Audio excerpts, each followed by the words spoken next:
Well, hello.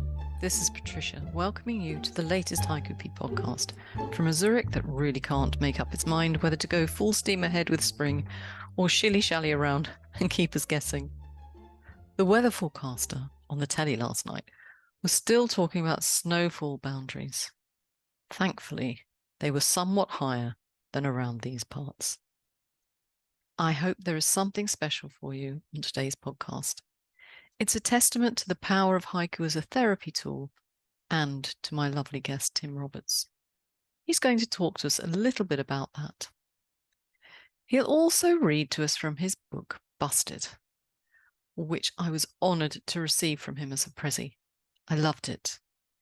It opened my eyes to the work of the police force, which, to be honest, had not impinged on my consciousness too much. I won't say much about it. I'd like you to make up your minds when you've heard Tim read. But if you would like to purchase the book, the link will be in, and all you lovely regulars know where, but for those of you who are joining us for the first time today, the link will be in the show notes. Now, before we go and meet Tim, a few housekeeping reminders. Don't forget to check our submission agenda on the website. We always have something going on. Linda edits the video haiku prompt on YouTube every month. Have you left your poem in the comments? And while you're there, perhaps you'd like to subscribe. That way, I won't have to remind you when something new pops up. And, of course, it's free. So make the most of it. Now, this month, if you're listening in real time, of course, that's June 2023, I'm putting the finishing touches to the first journal of the year. It's a whopper. Do keep an eye on your mailings. I'll let you know when it's out. And of course, there'll be an early bird rate for those of you on the mailing. I'm also starting to think about readings and workshops for the back end of this year and into next year. So if you have any ideas, email them to me. If you'd like to do a workshop on a bit of the Japanese short form that interests you and might interest someone else, let me know. I'm particularly interested in tanka going into next year. And of course, if you have a book coming out, I can consider it for a reading. So enough from me.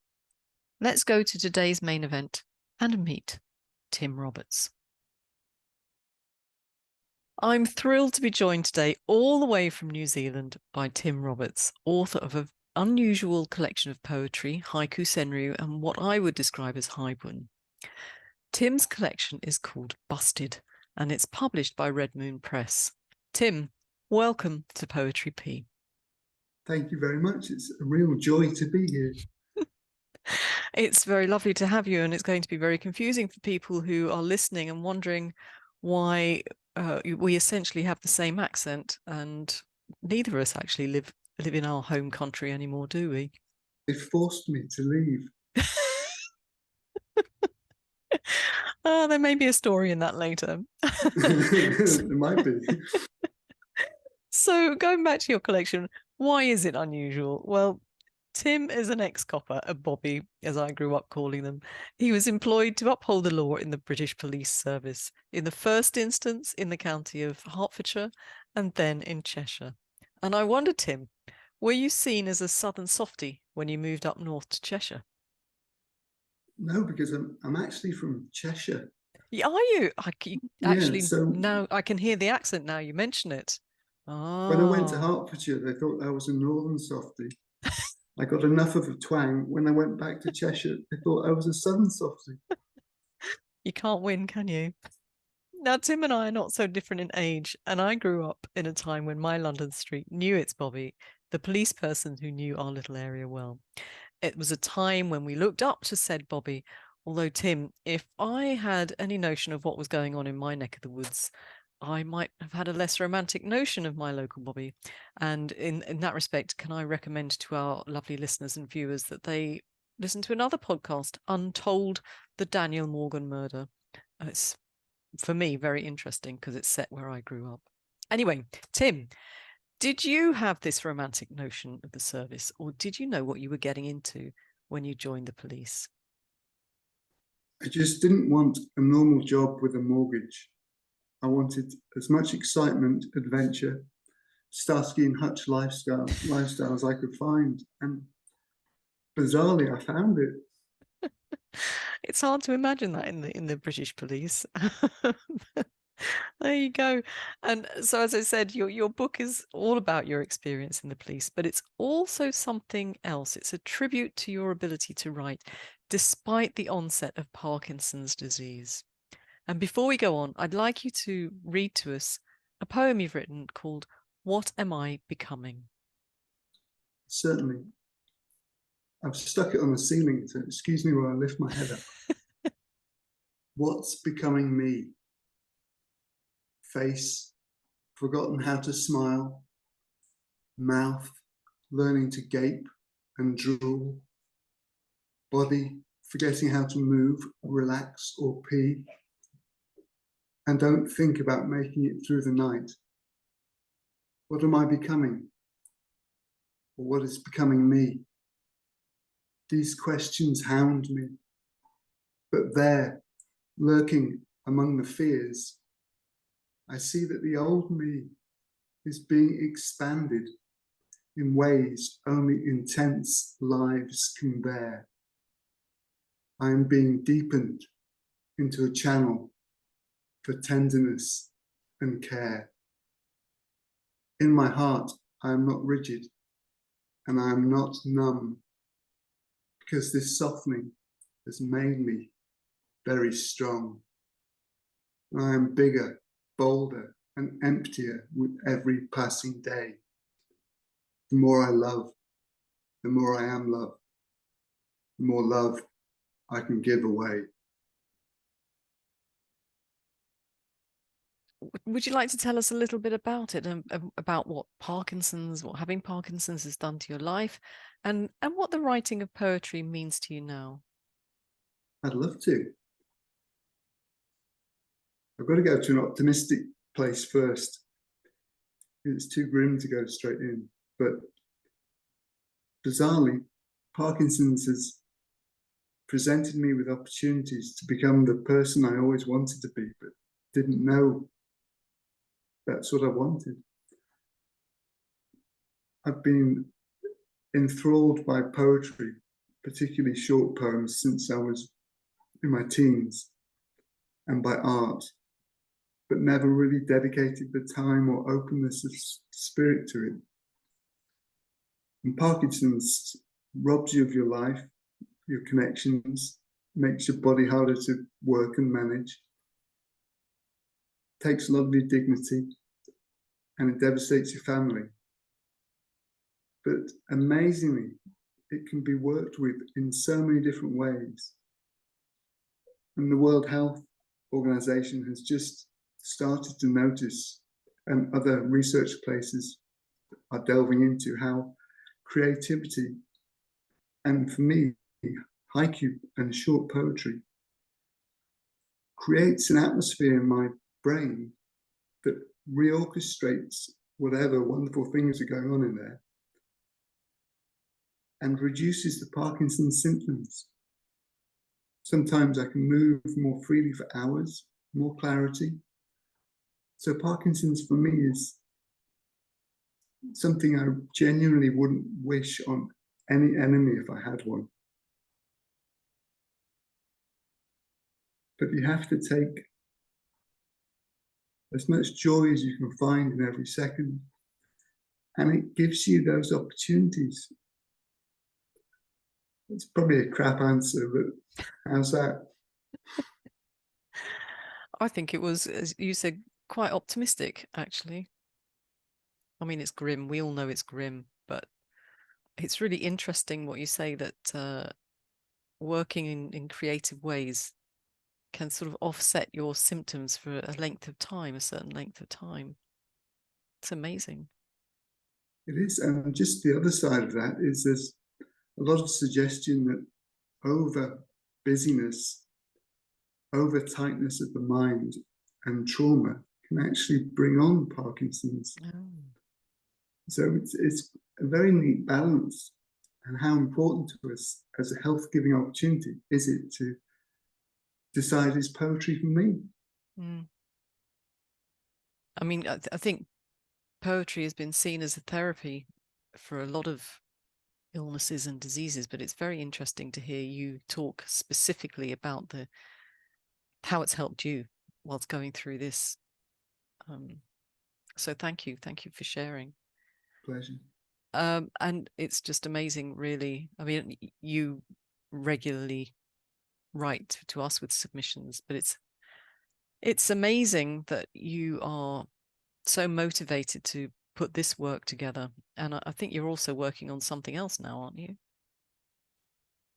Yeah, I'm actually working on too many things. Now we know a little bit about you, and we know a little bit about the book. Shall we dive in and hear you read some of it to us? Yeah, that'd be great. Wonderful. Over to you. The first one I wrote was about a police helmet. Wearing the helmet and the pride, half a thumb above the nose. Wearing the helmet and the pride, half a thumb above the nose. Would you like to know some of the background for that? Tell me, yes, tell us the story. When I first joined Hertfordshire, we queued up for our uniforms. And the grumpiest quartermaster in a string vest threw uniform items at us, except for the helmet, which he took down with a sacred zeal, dusted it off and gave it to each one of us. And we were taught to wear it with chin straps, which as soon as we finished training, we cut off because they didn't look very cool. But we were told to wear it at an angle of half a thumb above your nose. But that also smacks of, because before I joined the police, I was really anti-authority in so many ways. And it also has a twist of being slightly thumbing the nose, perhaps being aloof. You get the picture. I do certainly get the picture. And what a weird career for you to choose then, if you're sort of anti-establishment, anti-authority type.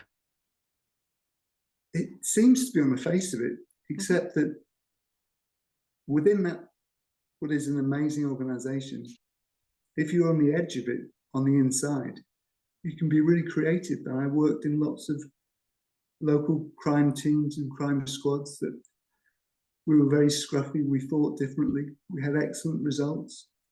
Sometimes made a lot of mistakes, but it came from a different place. Interesting. And I think this next poem you're going to read to us, possibly a senryu, is a little bit of history too. Yes. My first kit, another's truncheon, hand-me-down violence. My first kit, another's truncheon, hand-me-down violence. That refers to the first bit of police kit I was ever given was actually my great-grandfather, who I think was called John Davis. And he was a village policeman in a really remote part of North Wales at the turn of the 20th century, somewhere around there. And he had like an ebony truncheon, really heavy. And he must have been either amazingly articulate to talk himself out of trouble in this village where there was no backup, or just the biggest, gruffest guy in the village. But somehow I got his truncheon. And then when I joined, with the quartermaster in the string vest, the truncheon I was issued was actually identical, made from identical wood, with chips and bashes in it. Could probably be used by several great-grandfathers. So was your great-grandfather's truncheon not one of these wonderful things you see on antique programs where they've got the sort of the painted insignias and whatever? No, it was just a bog standard black, heavy, short useless weapon. They are useless. When we were training, the trainer said the best thing you can do is throw it. But there is a serious point to that poem. Mm-hmm. That the hand-me-down violence Mm-hmm. refers to my own wrestling with, can I cope with going into a very violent environment if I join the police? Will I be injured? Will that harm my family? And also, even though I was only 21, I wondered, could I handle using violence, or would I be corrupted by it in some way, tainted? So there's all these things around in my head, signified by a weird little stick. I did wonder when you were reading it, did it have any implications for the violence you might face in the police force, or what you thought about the police force in it of itself, whether you felt that the police force was a violent entity in itself. So it's interesting that you bring that point up. Yeah, and there's just one other side to that I discovered as I went through my police career, is that we can be so violent to ourselves by suppressing parts of ourselves and forcing ourselves to go into dangerous situations and so forth. That kept coming back quite a bit. We might see more of that as we go through, I guess. But I won't preempt what we're going to read. Now we're going to share that reading this time round, and I'm going to let you go first, and then I'll read the second of the poems, Tim. Walking through the crowd into the face of a cop killer. Walking through the crowd into the face of a cop killer. The background to this was that by chance I'd picked up a paper prison release bulletin, and it showed the face of a man who's convicted of killing, who had just been released in a different part of the UK, and said he was going to kill a police officer the next time he could. And I was a scruffy detective. I went out to buy some lunch, and it was like Dr. Zhivago in a big square in Chester. I was walking one way, the crowd were coming towards me. It was a warm day, they all parted. Not because of me, just because that's the way I was going. And then I walked straight into the face of this prison release photograph, and my blood ran cold. We were taught when we did surveillance, don't make eye contact. So luckily I didn't. He looked through me and carried on. I raced back, and all credit to our amazing organisation, we had a full surveillance team up and running on him before the end of that lunch hour. Wow. It was tremendous, but I remember the sensation of looking and seeing his eyes without making eye contact, and the chill.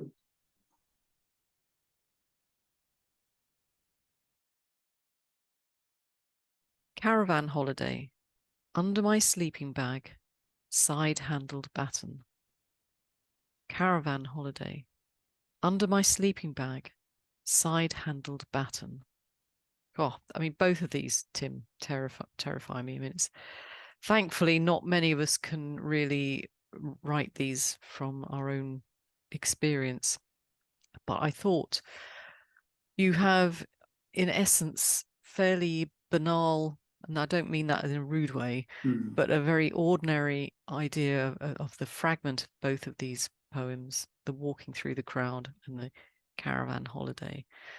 And then you put this terrifying phrase in on both of them, walking through the crowd into the face of a cop killer, and caravan holiday, under my sleeping bag, side-handled baton. just, oh, do you want to tell us the story of the caravan holiday? Yes, some relatives had one of the old-fashioned static caravans on a North Wales site. I think it was North Wales, called Black Rock Sands. Mhm. We went there just at the end of the season, and I was, from all my work at the time, I was, without realizing it, locked into a hyper-vigilant state where I would jump at everything. Mhm. And so my wife and I zipped 2 sleeping bags together to make a double sleeping bag. And I took a side-handled baton with me on holiday, popped it underneath. Mhm. And just as we were dozing off one night, I heard a noise. Oh. Hypervigilance took over, grabbed the baton, ran for where the noise was, forgetting my wife was in the same sleeping bag. And she was just pulled off the bed with a great thud. And it's, on the one hand, really comical. Mm. On the other hand, it's quite pathetic in the sense of pathos that I thought I needed this baton in the middle of a seedy caravan site. I know. That was actually great fun. I'm not sure your wife would perhaps agree with you on that. Maybe after she got over the experience of falling out of the bag and onto the floor, but there you go. And you've got another one which is very similar, and I'll read it again. Night shift. Tucking in my children, I keep my fear warm. Night shift. Tucking in my children, I keep my fear warm. And obviously there's a twist at the end of that, because under normal circumstances, you'd expect to be keeping the children warm, but no, it's your fear. So tell us, Tim, what is this fear you're speaking of? We would go on so many mundane searches, arrests, and so forth, but we'd also go on a great deal of ones that were quite full of risk or danger. And every time as a team we got out of them, we'd sort of say, that was close, that was great. We'd have a laugh and a beer. But I began to think, got away with that safely. And then the next set of thoughts I had further down the line was, how long can my luck hold? And then we'd go into a more precarious situation and the self-doubt would kick in. So that's what I was implying by tucking my kids in, keeping them safe, but pushing ourselves as upholders of the law into these situations. And so many men and women do that every day. Yeah, absolutely. I think you're giving us a new appreciation of what the police, whatever country they're in, what they go through. Thank you, Tim. Now, I think we'll have a little bit of light relief. We're going to 2 more pieces. Hard frost in the armored carrier, burning chip wrappers for warmth. Hard frost in the armored carrier, burning chip wrappers for warmth. And what I particularly enjoyed was sitting on railings, 2 bouncers share a pomegranate. Sitting on railings, 2 bouncers share a pomegranate. Both are observations for me. The first one that you read, something from your direct experience.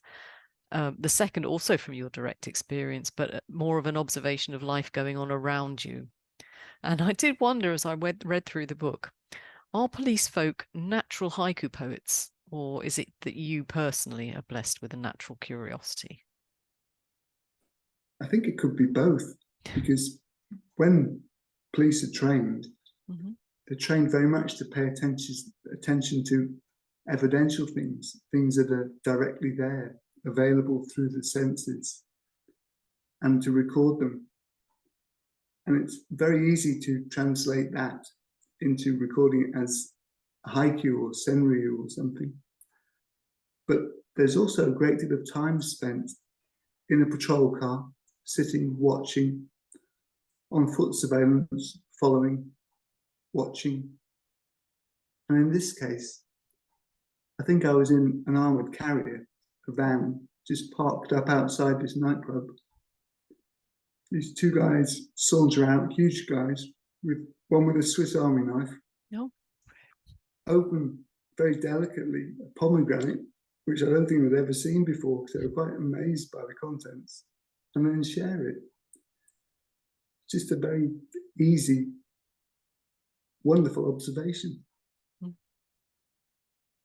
And for me, just such an unusual thing for these, because like you, I had these bouncers in mind. They were huge individuals.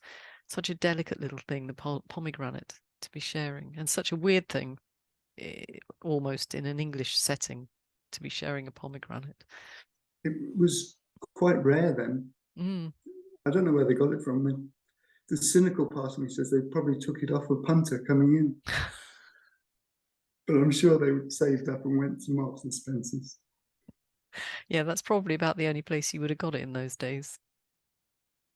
If we were to choose haiku as a therapeutic or a process that makes us feel better about our world and our experience, sometimes we tend to tighten up and shut down over things that it would be quite good to explore and reprocess.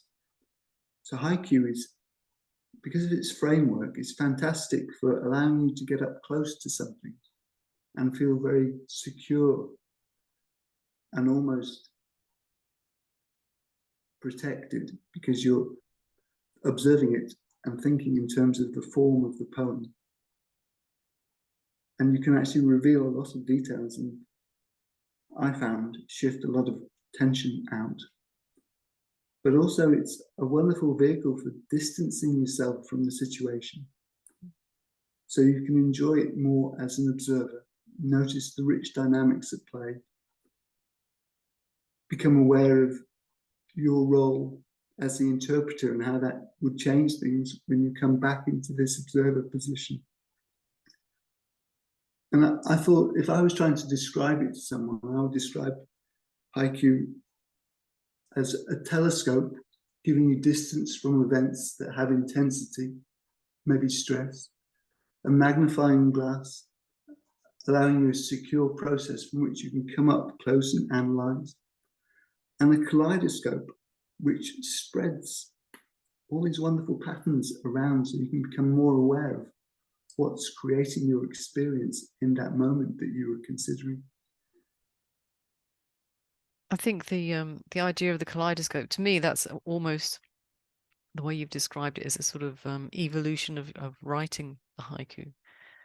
Wow, Because yeah, the first two, the first one certainly, the observational, really observational. You're looking at things that are going on, then you're getting up close with the magnifying glass. But then when you've established yourself, when you know what you're doing, then the kaleidoscope comes into play, in that you're shifting things around, a bit like the let's go back to it. Hold on a second. The night shift, tucking in my children, I keep my fear warm. So you've twisted that idea around. That's what I mean by the kaleidoscope. Well, that's what I feel by the kaleidoscope. You've twisted that around, so it's not quite what we're expecting necessarily. You've played with our minds there a little bit, just the way the kaleidoscope plays with the color. Yeah, and also the way you describe it is so evocative. It reminds me of those funfair mirrors you used to get that were quite wobbly and would distort even more. Now, that was sort of our little light interlude. And I'm going to take you back, Tim, to when we first started planning this, and you very kindly sent me a copy of Busted. I started to read it, and I wrote to you and said I was dipping in and out in no particular order. And one of the first things I read was the bit you're going to read to us next. And I almost felt like I had to go and have a lie down. So I'd love you to read it to us, and perhaps our listeners and viewers will understand why I was having palpitations. Okay, that'd be my pleasure. Just by way of a tiny bit of context, there are two voices. One is the voice of the radio operator. The other is another voice. Jammed. Tour of duty, 1,400 to 2,200 hours. Patrol for Chester Outer. Call sign, Papa Alpha 35. Single crewed, unarmed. Papa Alpha 35. 35, go ahead. 35, attend the village green. Priority, routine. Suspicious vehicle, no occupants seen. No current keeper for the vehicle. It's not reported lost or stolen. No similar incidents on the screen. No other callers on this. A very middle-class area and informant. Probably the local busybody. Over. Yes, yes, en route from Blaken. Much obliged, 35. 35 arrived. Vehicle is still here. All locked up. Engine cold. Nothing sus here. Oh, God. 35, are you okay? 35. 35, are you okay? All patrols urgent, make for the village green. Prepare for 35 has gone off the air. Repeat, urgent.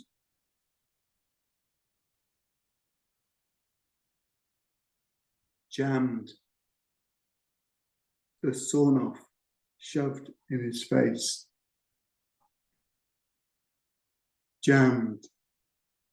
That trigger click that never leaves. Jammed. Medically retired despite his pleas. Jammed. The sense of shame where his pride used to be. Jammed. When he walks in, the kids stop laughing.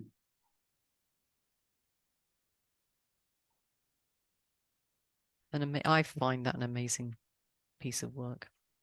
I think there's also a little bit of history behind this one. There is. At the time that this took place, there were two prominent themes in the media about the police service.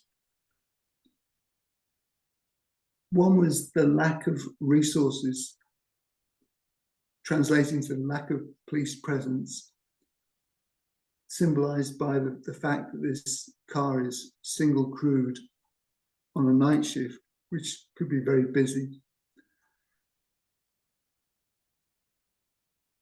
And the other discussion in the media was about the rising cost of police stress and trauma, which was only just being a thing that was focused on. So in these two very large scale debates, this one solitary but symbolic incident took place. I have a question about it. It's laid out over 2 pages in the book. And that made me question, did you plan it as a haibun with the monoku, the jammed monoku at the end? Or are they sort of 2 separate pieces? No, it was one of the few things that I did plan, but I'm still learning so much. I didn't think they ended up as monoku because of the repetition. I thought that somehow took me out of that bracket. Mm-hmm. But it was what I was aiming at. Mm. I mean, that's how I read it. I found them, I read them as monoku, and I found the repetition of the word jammed made it, as I'm sure you were planning, made it more powerful. I hope so. Thanks for saying that, because I've just got so much to learn. Great to hear that. Well, we're all learning together, Tim. Sadly, we're coming to the end. But before we go, you have one last poem to read us. But again, before you get on to that reading, do tell us, Tim, how do we get hold of the book? Through Red Moon Press. I will put the links in the show notes. So if you don't have the link already, it will be there. Do go along and find it. So, Tim, our last poem, over to you. Sunset, washing down the weir, who I thought I was. Sunset, washing down the weir, who I thought I was. The weir is in Chester, a beautiful part of the River Dee, just as it starts to broaden before it flows off. And I would go there so often to find peace and solitude, or on surveillance, because baddies like the river as well. But I was just coming to terms with where I was at. And I had this realization as I looked at the cormorants on the weir, that the police, wonderful as it was no longer for me. And that decision point changed everything that followed. Some for sad purposes, leaving before I really felt I wanted to, but also for very good purposes. I became a senior lecturer at a university, and whole new chapters in my life opened. And I like cormorants. Hey, you should come over and visit then. I've got a flock of the little devils that live close to me, and I go and visit them regularly down by the lake. But the thing about cormorants, though, Tim, I've discovered, is that they absolutely ruin trees. They do. Yeah. So I'm a bit cross with them. Anyway, Tim, it's been a real pleasure having you here today. Thank you for sharing some very personal stories with us. I wish you well, and I would say to our readers and our listeners, if you would like to read more from the life of a police officer, you can go to our website, click on the link, and get hold of a copy of Busted and read it at your leisure. And maybe from time to time, like me, you'll have to go and have a lie down. Thank you, Tim.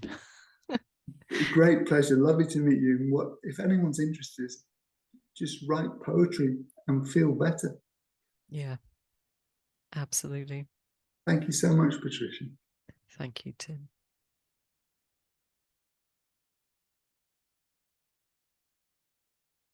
Well, now, I hope you enjoyed it. It certainly gave me an insight into the work of the police force and the toll it takes on its members. Cheers, Tim. And thank you for joining us today. Do send us some feedback. Let us know what you thought of the reading and, of course, the podcast in general.